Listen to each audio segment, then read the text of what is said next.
Olá, queridos irmãos do Centro Espírita Luz e Caridade de Santa Cruz e internautas que acompanham o canal nosso no YouTube. Nós estamos aqui para mais um estudo do Evangelho segundo o Espiritismo, Allan Kardec e Espíritos Diversos. Mas antes de começar o nosso estudo, nós vamos fazer uma prece, rogando a Jesus que nos ampare mais uma vez. Querido Mestre Jesus, nós estamos aqui agradecidos por mais uma oportunidade de conhecer os teus ensinamentos através das palavras e dos ensinamentos trazidos pelos Espíritos, com base nas leis de Deus nosso Pai. Obrigada, Senhor, por este momento em que podemos refletir juntos e buscar o melhoramento de nossas ações. Que assim seja. Bom, meus irmãos, nós estamos no capítulo 16 do Evangelho, que fala: não se pode servir a Deus e a Mamon. O item é o 14, desprendimento dos bens terrenos. Só que seria a segunda parte dessa mensagem. E depois, o item 15, transmissão da riqueza. Mas antes de pegar o evangelho propriamente dito, eu vou contar para vocês uma pequena história que está nesse livro aqui, ó. Estante da Vida, psicografia de Francisco Cândido Xavier, ditado pelo Espírito Irmão X, que é o pseudônimo do nosso querido irmão Humberto de Campos, escritor brasileiro desencarnado já. Bom, aqui nós temos o capítulo 12, que fala sobre um documento raro. Enquanto agíamos na prestação de socorro a companheiros em prova, horas após enorme desastre em que dezenas de pessoas perderam a existência por afogamento num grande rio, encontrei a folha de anotações de Joaquim Nonato, cuja presença entre os desencarnados me fora apontada por um amigo. Impressionado com a leitura desse curioso documento, empapado de lodo, sinto-me no dever de transcrevê-lo na íntegra. Então, só para quem não conhece Irmão X, ele tem essa característica de viver as situações no mundo espiritual e trazer em forma de leitura um pouco mais voltada para a questão jornalística, tanto que é um livro de crônicas, né? E aí, ele se encontra nessa situação de ajuda, de resgate a desencarnados, e tem esse pequeno diário, né, esse documento desse Joaquim Nonato. Data: 2 de janeiro de 1966. Estou iniciando o meu trabalho deste ano, decidido a ganhar mais dinheiro. Não renuncio a isso. Voltei ontem à casa do primo Juca e ouvi a mesma cantinela. Duro pensar que ele repete o caso há 10 anos sem falhar.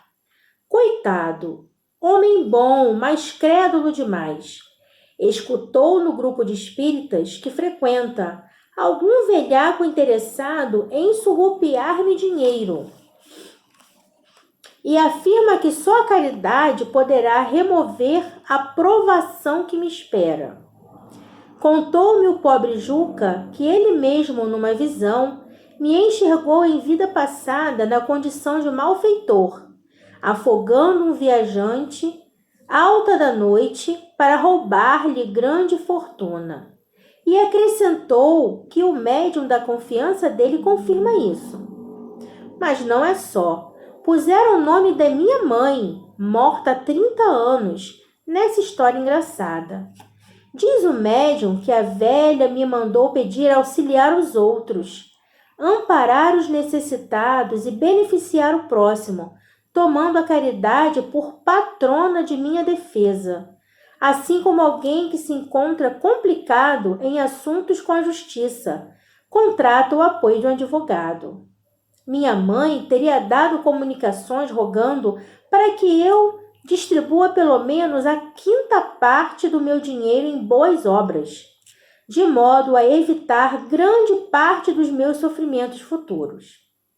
O infeliz do Juca ainda tentou persuadir-me que diante das leis de Deus é possível resgatar em amor ao próximo as dívidas que nos cabe solver em provação.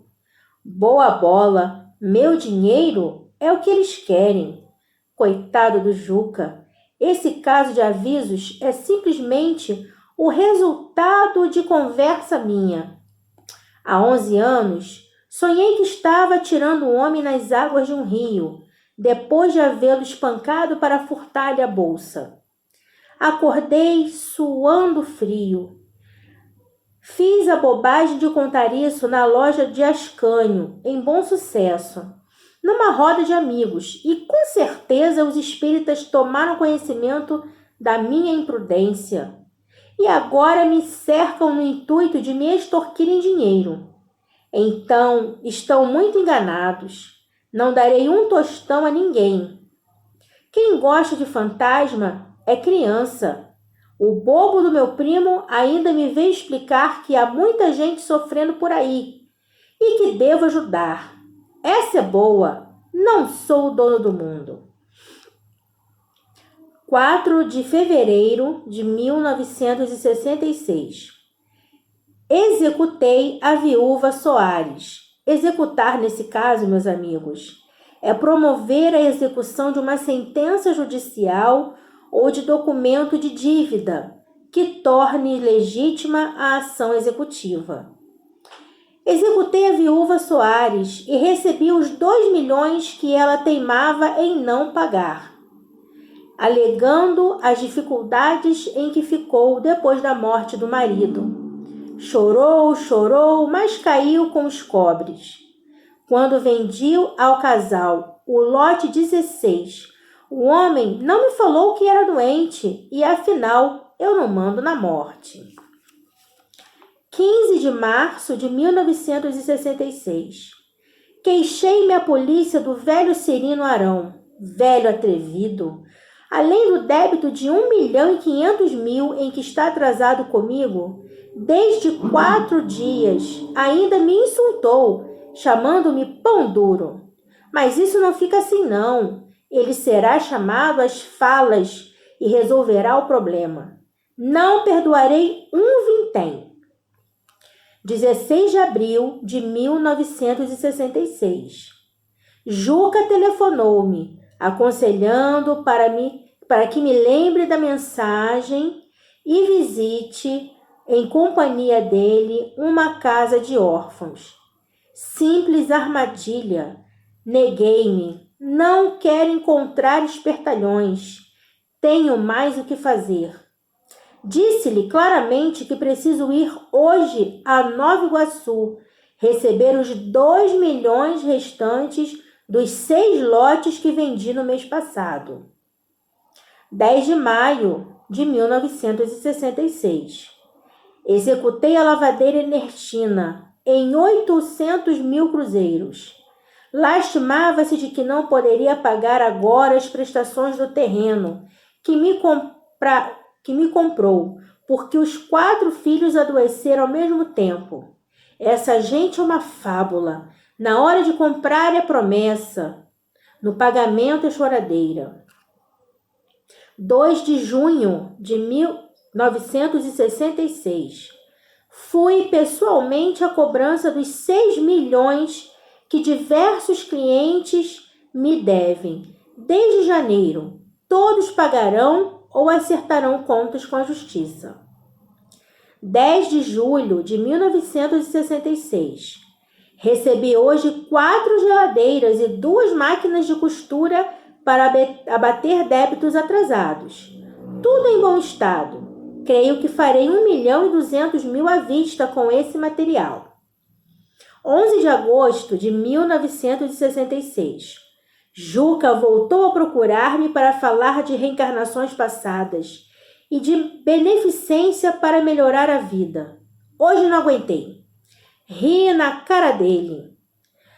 Só receberei recados de outro mundo se algum espírito me ensinar o melhor modo de evitar caloteiros.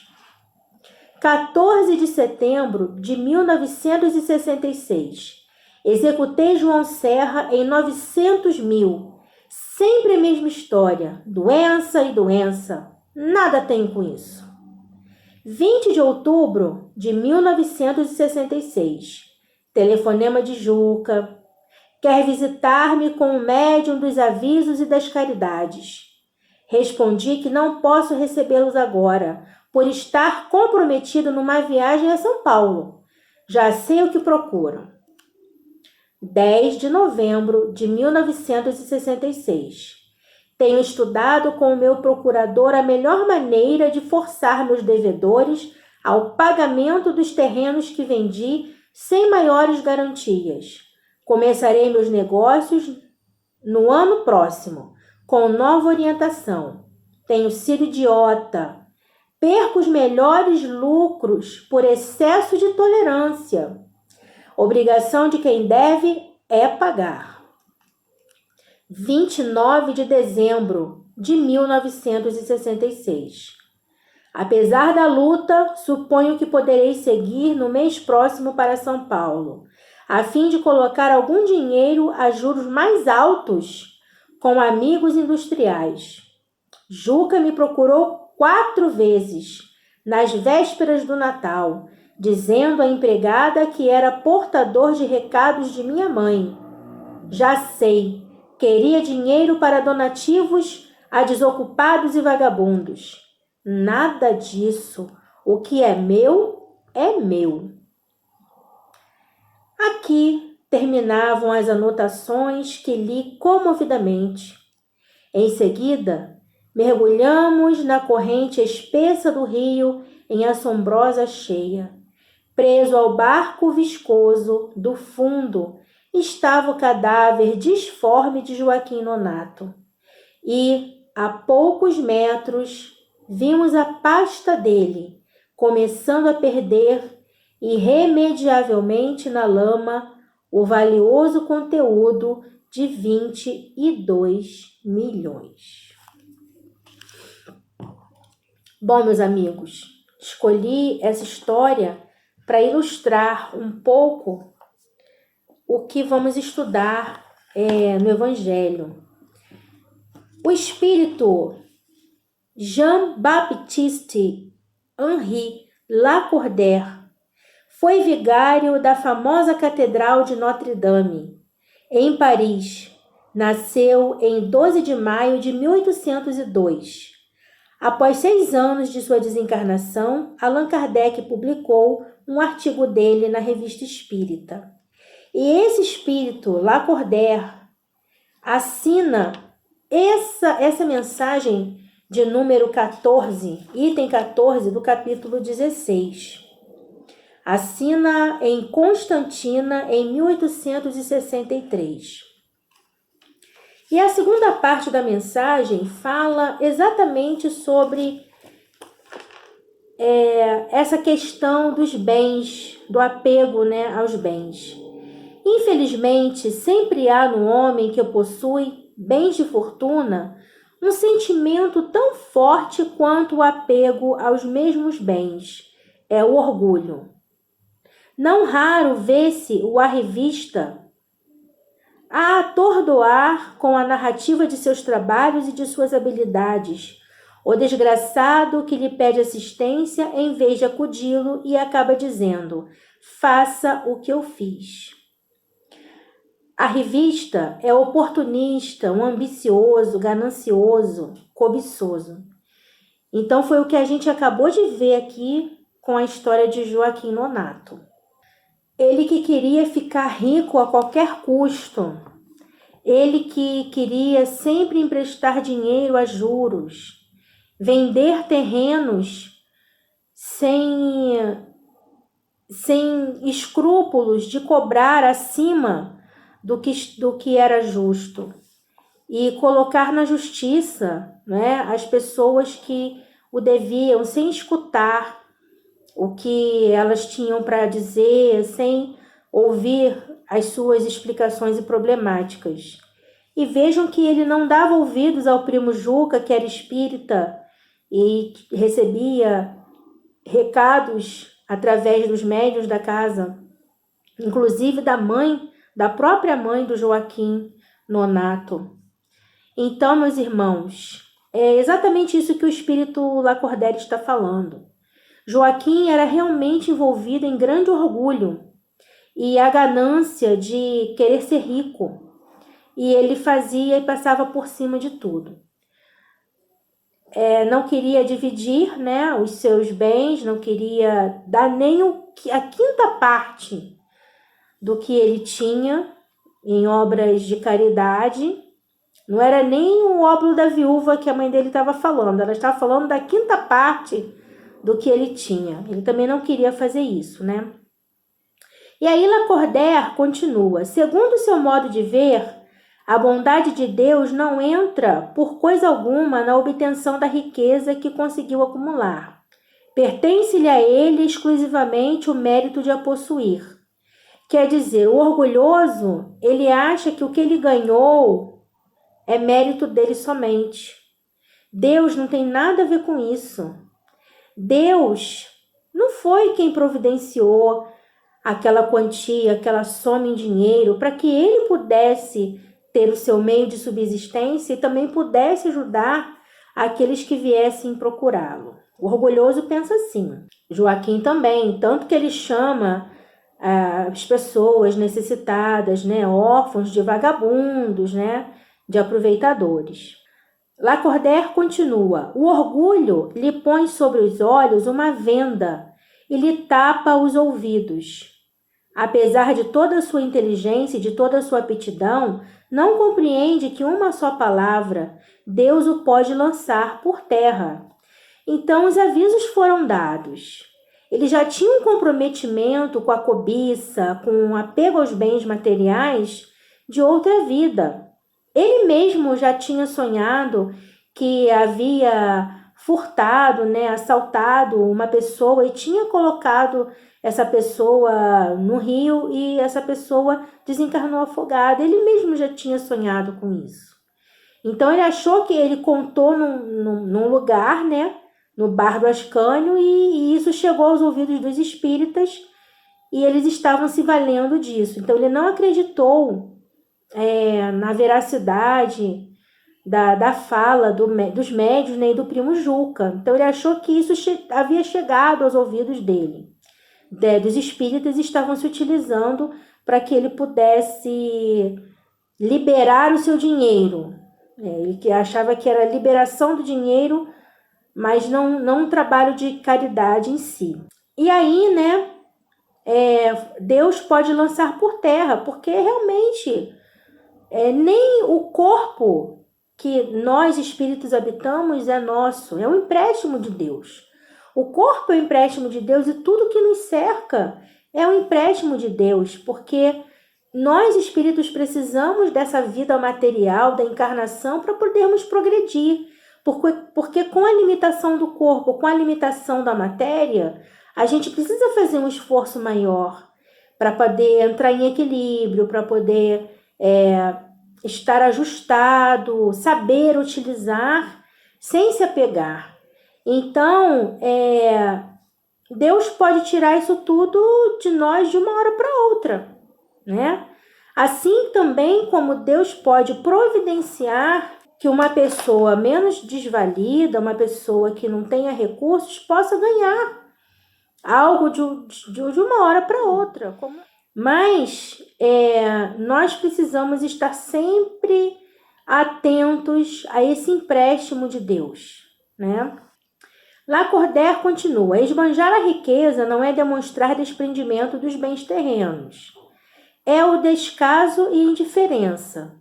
Depositário desses bens, não tem o homem direito de os dilapidar, como não tem o de os confiscar em seu proveito. Então, ele está falando aqui da pessoa que esbanja, né? Prodigalidade não é generosidade, é frequentemente uma modalidade do egoísmo. E nós vamos ver o que seria a prodigalidade. Juridicamente, é considerada uma afecção mental, é uma monomania impulsiva que leva uma pessoa a dissipar os seus bens pelo delírio de ostentação ou de outra espécie. Na maioria dos casos, os pródigos são paranoicos ou histéricos. Então, prodigalidade, na verdade, é como se fosse uma doença mental, uma conduta desequilibrada diante dos bens que a pessoa tem, né? Então, fala aqui que é uma modalidade de egoísmo exatamente porque ela está satisfazendo uma questão pessoal e não está olhando para o próximo e para a necessidade do próximo. Que despenda a mancheza o ouro de que disponha para satisfazer a uma fantasia, talvez não dê 1 centavo para prestar um serviço.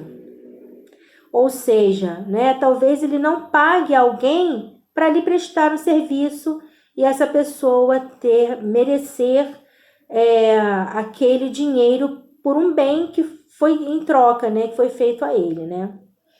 O desapego aos bens terrenos consiste em apreciá-los no seu justo valor, em saber servir-se deles em benefício dos outros, e não apenas em benefício próprio, em não sacrificar por eles os interesses da vida futura, em perdê-los sem murmurar, caso apraza a Deus retirá-los. Ou seja, está ensinando aqui a todos nós, Lacordaire, como nós devemos nos desapegar desses bens materiais.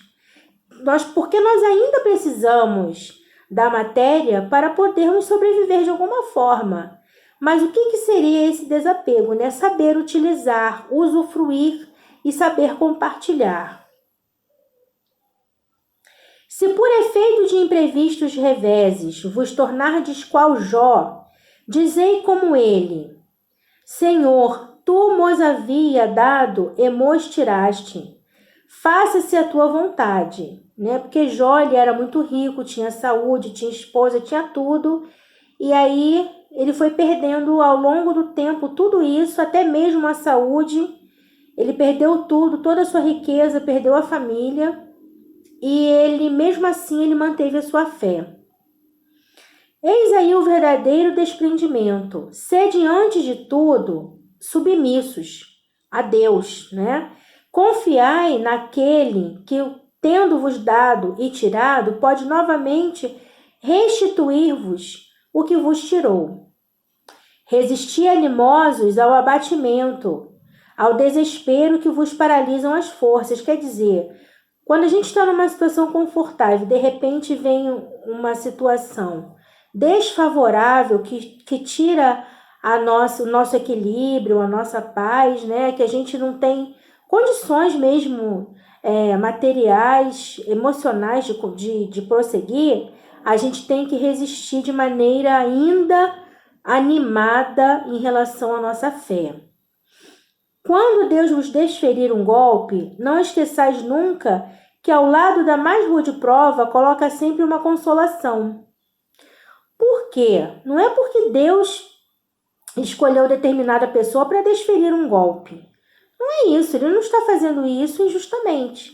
Pelo contrário, porque Deus está dentro da nossa consciência. E nós que cometemos delitos contra as leis de Deus no passado, ou até mesmo nessa existência, nós precisamos pagar por isso. Porque a própria consciência vai nos cobrar. Então, Deus sempre coloca uma oportunidade, uma luz no final de um túnel. A gente precisa ir em busca dessa luz, dessa esperança, dessa consolação. Ponderai, sobretudo, que há bens infinitamente mais preciosos do que os da terra. E essa ideia vos ajudará a desprender-vos desses últimos. Ou seja, não amealhais os tesouros da terra, porque os ladrões roubam. Então nós vamos acumular os tesouros dos céus, aquele que as traças não corroem e que os ladrões não vão roubar. Ou seja, vamos amealhar os valores morais, os tesouros morais do bem, do amor e do progresso espiritual. Lacordaire continua: o pouco apreço que se ligue a uma coisa faz que menos sensível seja sua perda. Então, quanto menos apegado a gente fica a determinado bem, a sua perda não vai nos fazer sofrer, né? O homem que se aferra aos bens terrenos é como criança que somente vê o momento que passa. O que é se aferrar, né? Se aferrar é se prender. Então, o homem que se prende aos bens terrenos é como uma criança que somente vê o momento aquele momento que ela está perdendo aquele bem ali, né? A criança chora porque perde um brinquedo, porque perde uma chance de brincar, que a criança, quando começa a brincar, não quer parar. Ainda mais se tiverem outras crianças. O que dele se desprende é como o adulto que vê as coisas mais importantes, por compreender estas proféticas palavras do Salvador. O meu reino não é deste mundo. Então, o adulto que consegue enxergar com maturidade o que é realmente importante na vida, não vai sofrer com determinadas perdas de bens materiais. Vocês vejam que o Joaquim Nonato, ele só visava o dinheiro. E ele estava indo a São Paulo para poder, com amigos empresários, industriais, né, emprestar dinheiros a juros mais altos. E foi essa viagem que o primo dele, Juca, estava tentando fazer com que ele não fizesse essa viagem. E acabou que foi, né, nessa viagem que ele veio a desencarnar também afogado. Ninguém ordena, continua Lacordaire, ninguém ordena o Senhor que se despoje do que possua, condenando-se a uma voluntária mendicidade, porquanto o que tal fizesse tornar-se-ia em carga para a sociedade. Quer dizer, não é para se desposar do que possui e se tornar um pedinte, porque nós precisamos trabalhar, gerenciar os nossos bens, o nosso dinheiro, também para poder promover a circulação desses bens e desse dinheiro dentro da própria sociedade. E sim, vir ajudar a sociedade. A gente pode se tornar um empregador, né, ajudar uma pessoa a ter o seu salário digno, o seu trabalho, ganhar o seu trabalho, fazer o seu trabalho e ganhar dinheiro dignamente, né? A gente comprando algumas coisas, a gente consegue ajudar as indústrias, as pessoas que vendem, e aí todo mundo ganha, né? Então ele não está falando isso que é para virar um pedinte e se tornar um peso para a sociedade, porque a sociedade também precisa do seu progresso. Proceder assim fora compreender mal o desprendimento dos bens terrenos. Fora egoísmo de outro gênero, porque seria o indivíduo eximir-se de responsabilidade que a riqueza faz pesar sobre aquele que a possui.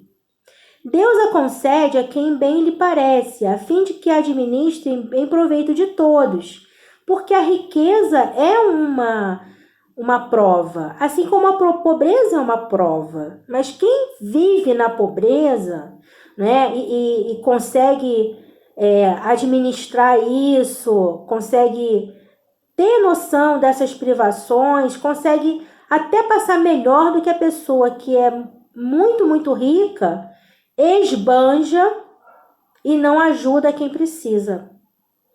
Então, a prova da riqueza, ela é muito maior, né, bem mais difícil do que a prova da pobreza, porque a pessoa pode entrar num desequilíbrio, se tornar mais egoísta. Às vezes a pessoa não é tão rica, mas ela tem um sentimento de caridade, que o pouco que ela tem, ela compartilha com quem tem menos, tá? Deus a concede a quem bem lhe parece, a fim de que a administre em proveito de todos. Então, o rico tem, pois, uma missão que ele pode embelezar e tornar proveitosa a si mesmo. Cumprindo a sua missão, ele vai evoluindo espiritualmente. Então, o rico ele tem essa missão, né, de ajudar o próximo. Rejeitar a riqueza quando Deus a outorga, quando Deus determina, é renunciar aos benefícios do bem que se pode fazer, gerindo-a com critério. Quer dizer, também negar a riqueza também não tem como. O negócio é a gente aceitar a situação que se depara, nos aparece, e poder gerenciar isso da forma mais inteligente e moral possível. Sabendo prescindir, né, sabendo dispensar dela quando não a tem, sabendo empregá-la utilmente quando a possui, sabendo sacrificá-la quando necessário.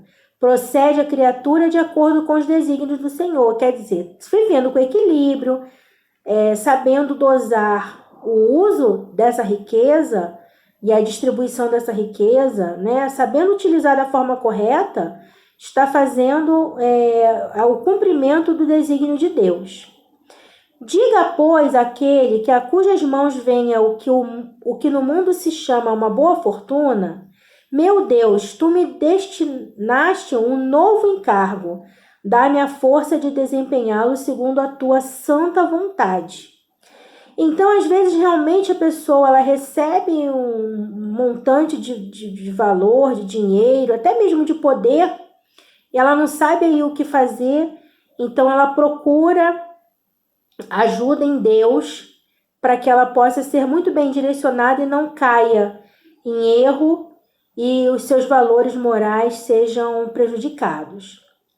Aí tendes, meus amigos, o que eu vos queria ensinar acerca do desprendimento dos bens terrenos.